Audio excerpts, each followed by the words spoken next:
¿Qué sabemos acerca de Jesucristo? Ese es el tema número 10. Creo en Dios Hijo, el misterio de la encarnación y los misterios de la vida de Cristo. Vamos a analizar básicamente el contenido de los numerales 422 a 594, pero especialmente el tema de el mesianismo de Jesucristo y el por qué a Cristo le consideramos el Mesías, qué es lo que se esperaba, qué es lo que cumplió.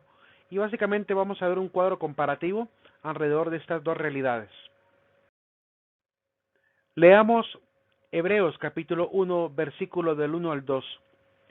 Muchas veces y de muchas maneras habló Dios en el pasado a nuestros padres por medio de los profetas. En estos últimos tiempos nos ha hablado por medio del Hijo, a quien instituyó heredero de todo, por quien también hizo el universo. La Biblia es evidentemente la huella de este amor que está de Dios para la humanidad y que está guardado a lo largo de la historia misma, porque Dios en su designio ha decidido revelarnos a su Hijo. Y esta revelación no vino de golpe, sino que fue dada poco a poco, de manera progresiva, para que el pueblo fuera asimilando esta gran verdad. Así que muchos ansiaban ver a este Mesías, el enviado, pero la idea de que sería pues el Hijo de Dios encarnado, ¿verdad? Permaneció oculta hasta que fue revelado al mundo pues judío, que recibe de parte de Cristo este mensaje y que se convierte en el pueblo cristiano. En este sentido, pues hay que decir primero que la palabra Cristo en lengua griega significa el ungido, igual que Mesías. La palabra Mesías viene de Hamashiach, que significa el Mesías, el ungido de Dios, el elegido de Dios. Y San Juan de la Cruz nos habla en su sermón de subida al monte, ¿verdad? En esta obra nos habla de algo muy interesante, y es el tema de que a Dios no se le tiene que andar pidiendo más signos, es decir, más revelaciones, más visiones, porque ya nos dio la máxima revelación, que es Cristo. Nos dice San Juan de la Cruz de la siguiente manera: porque en darnos como nos dio a su Hijo, que es una palabra suya, que no tiene otra, todo nos lo habló junto y de una vez en esta sola palabra, y no tiene más que hablar, porque lo que hablaba antes en partes a los profetas, ya lo ha hablado en el todo, dándonos al todo que es su Hijo, por lo cual el que ahora quisiese preguntar a Dios o querer alguna visión o revelación, no solo haría una necedad, sino haría agravio, ofensa a Dios, no poniendo los ojos totalmente en Cristo, sin querer otra alguna cosa o novedad. Es decir, quien ande pidiendo señales a Dios para poder creer o tener fortaleza en la fe, creo que está un poco todavía pues en la oscuridad, porque Cristo es la luz y es la única luz que debemos perseguir. Es el único signo que puede revelar obviamente la palabra a la humanidad. Y el hecho de prepararnos para recibir a Cristo como el Hijo de Dios, pues como digo, fue un acto de amor y misericordia de parte de Dios, empezar a revelarlo de forma paulatina. A esta revelación de forma paulatina, de forma por periodos, por etapas, conforme a la misma voluntad de Dios, le llamamos pues la revelación, ¿verdad? Esta revelación que vino de manera progresiva, o revelación progresiva le llamamos. Para afirmar que Dios obviamente no nos da de un solo a Jesucristo, sino que va preparando al pueblo para la recepción del Mesías, al grado que también aparecerá Juan el Bautista, ¿verdad? Aún más preparando no solamente en el conocimiento por medio de la revelación, sino además en la espiritualidad, para hacer que el pueblo estuviera pues libre de pecado por medio del bautismo que predicó Juan, para poder obviamente estar listos para recibir al Mesías. Este signo del bautismo de Juan obviamente es el último de los símbolos y de los signos que Dios va a dar a la humanidad para poder pues dar a conocer la venida del Cordero de Dios que quitaría el pecado del mundo. Decimos que creemos en Dios Hijo, pero la pregunta que haría yo al mundo cristiano de hoy, y específicamente pues a los que sean entre ustedes mis alumnos cristianos, es ¿qué tanto conocemos de Cristo? Porque San Jerónimo fue bien claro, él dice, desconocer las Escrituras es desconocer a Cristo, por lo cual la pregunta primordial es ¿qué tanto conocemos a Cristo? ¿Qué tanto hemos leído de la palabra de Dios? ¿Qué tanto hemos escuchado de la palabra de Dios? Si no la leemos, por lo menos escucharla. Pero llamarse cristiano sin conocer a Cristo está un poco complicado, ¿verdad? Eso es como decir, me siento un físico, pero jamás he ido a una facultad de física. Es decir, no puedo pretender creer en una persona, en este caso en el Hijo de Dios, sin conocerle. Entonces, ¿qué tanto sabemos de Jesucristo? ¿Qué tanto estamos básicamente enamorados de la persona de Cristo? Y hay que decirlo en estas palabras, hay que estar verdaderamente enamorado de Cristo para realmente acercarse a su vida, comprender los signos de los tiempos que fueron dándose para su venida y además entender obviamente cuál es la voluntad que tiene para la humanidad. Es cierto, cualquiera puede tener un mensaje superficial de la fe y llegar a la santidad, no quiero decir que no, pero estamos realmente preocupados por conocer, ¿verdad? ¿Qué tanto estamos esmerados por conocer? Porque eso también tiene que ver como un signo de amor, ¿verdad? Creo que es un signo de amor a Cristo el preocuparnos por conocerle, por saber siquiera. Yo normalmente hacía esta pregunta al inicio en clases presenciales a los chicos del Hombre Frente a la Vida, a ustedes, ¿verdad? Pero ustedes no se las he planteado porque no estamos en el aula.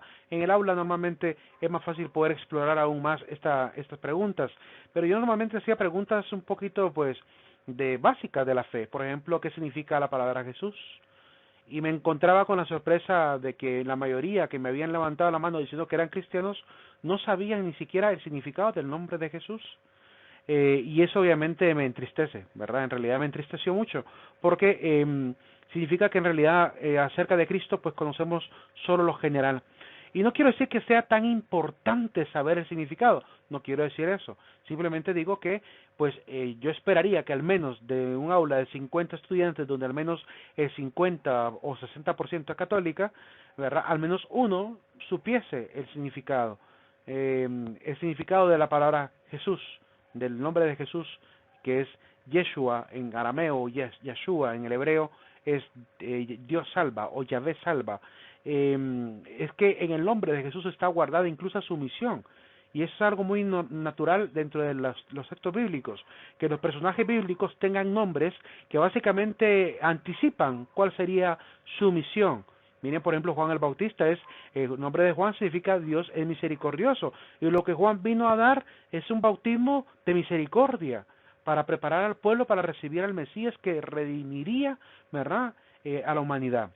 Entonces eso fue un bautismo de misericordia el que instauró, así que cumplió en su vida, ¿verdad?, parte de lo que su misión, ¿verdad?, pues lo que su nombre realmente significaba, ¿verdad? Esa fue su misión. Y así a cada uno de los personajes podemos encontrarle, ¿verdad?, el trasfondo del significado de los nombres y darnos cuenta que en realidad el nombre era determinante para la palabra de Dios. ¿Por qué? Porque determinaba la misión de una persona. Y en este caso, pues Jesús vino a salvar, ¿verdad? Y eso es lo que su nombre nos quiere decir.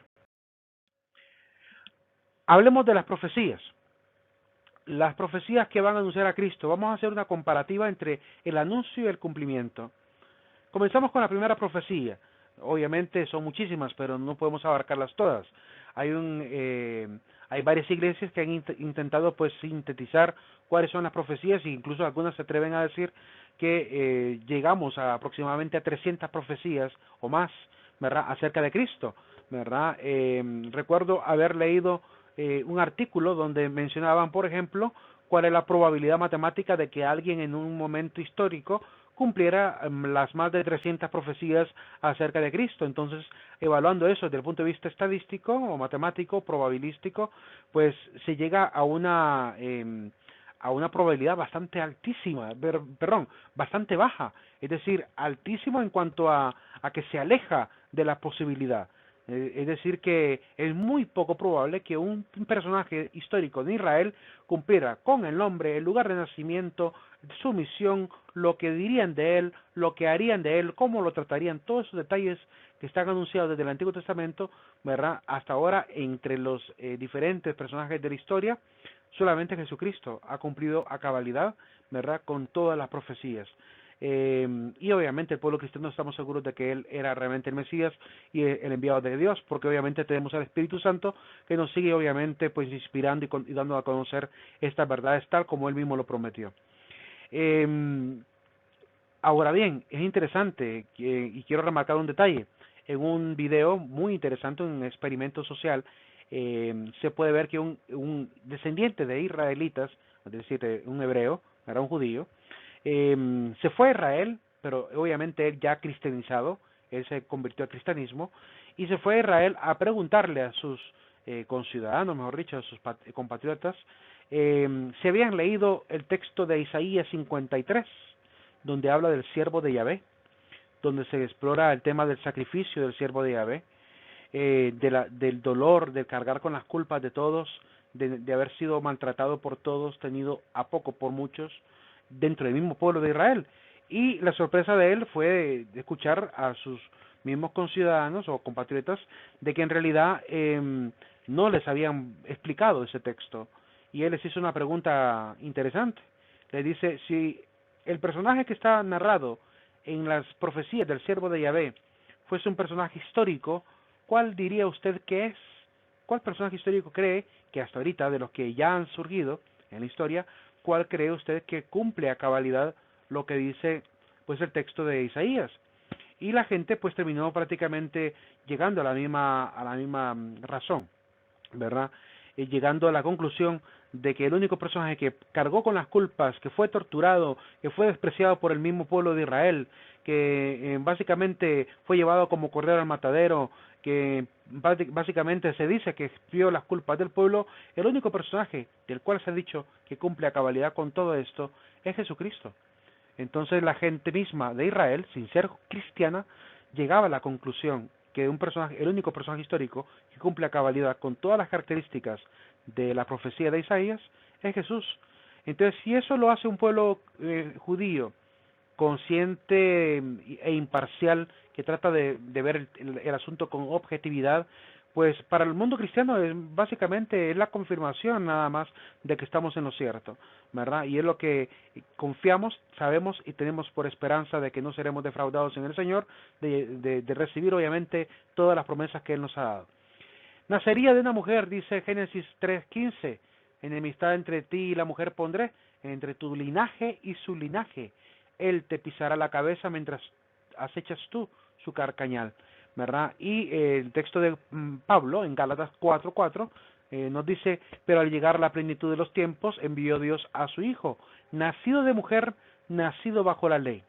Antes de proseguir, quiero aludir a un detalle. Todos los elementos que voy a mencionar y textos que voy a mencionar, todos en el pueblo de Israel son tenidos como textos que anuncian proféticamente la venida del Mesías. Es decir, que son los textos que serían básicamente el método para poder diagnosticar quién va a ser, ¿verdad? Es decir, si yo me pongo a pensar en un personaje que esté viendo ahorita en el siglo XXI, yo tendría que, si quisiera analizar si él es o no es el Mesías, empezar a revisar todos estos textos para ver si los está cumpliendo, si en realidad vino a poner pues una enemistad entre el linaje de la humanidad y el linaje de la serpiente, que son obviamente el maligno, ¿verdad? Si vino a poner ese antes y después, que es lo que realmente vino a hacer Jesucristo, a poner un antes y un después, porque antes de Jesucristo los pueblos caían fácilmente en la corrupción, y hoy en día, ¿verdad? Los pueblos saben cuál es la luz y cuál es la verdadera moralidad a la cual tenemos que tender.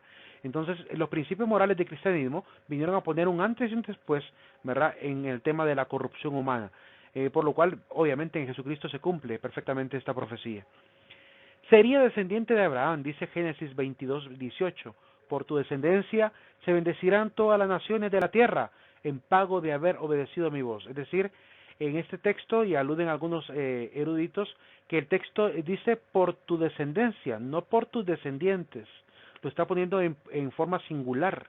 Habla de descendencia, es decir, de un linaje, ¿verdad? Sigue hablando en el sentido de linaje, de que alguien de su linaje prácticamente contendría la bendición plena, que es lo que realmente prometió a Abraham Dios en el Antiguo Testamento. Y Gálatas 3:16 dice, pues bien, las promesas fueron dirigidas a Abraham y a su descendencia.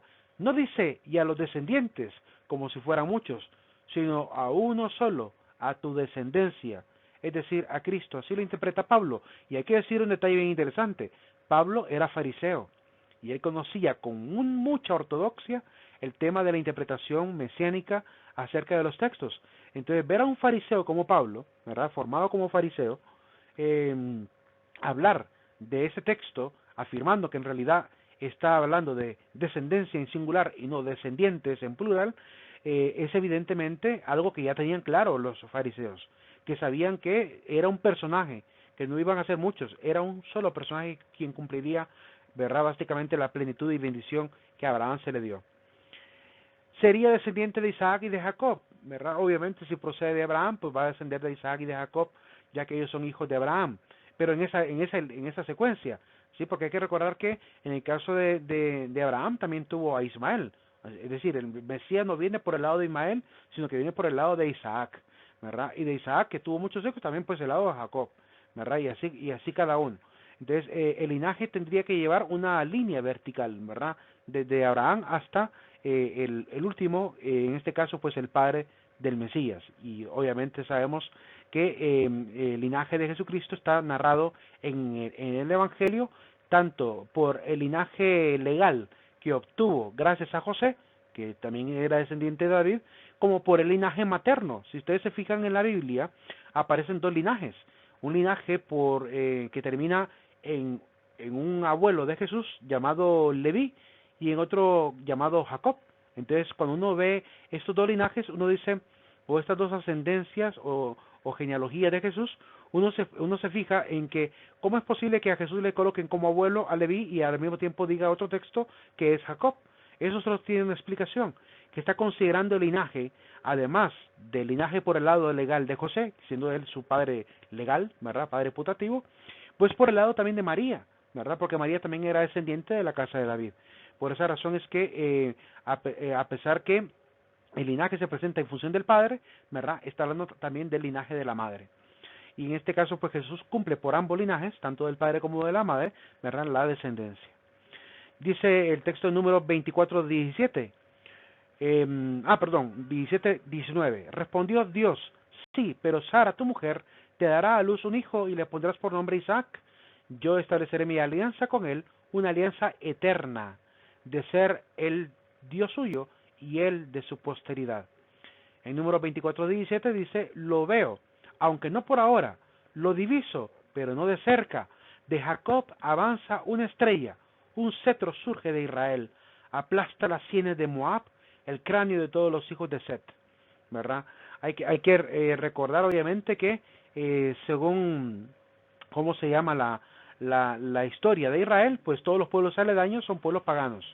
Así que todos los pueblos habitantes del Moab, los pueblos habitantes de la zona de Set, ¿verdad?, la zona de Edom, la zona de Asiria, todos esos pueblos extraños al pueblo de Israel básicamente vivían en corrupción, por lo cual, ¿verdad?, Cristo, el enviado, el Mesías, vendría obviamente a acabar con todos esos reinos. Yo les hago la pregunta, ¿dónde está el reino de Moab hoy en día? ¿Dónde está el reino de Set?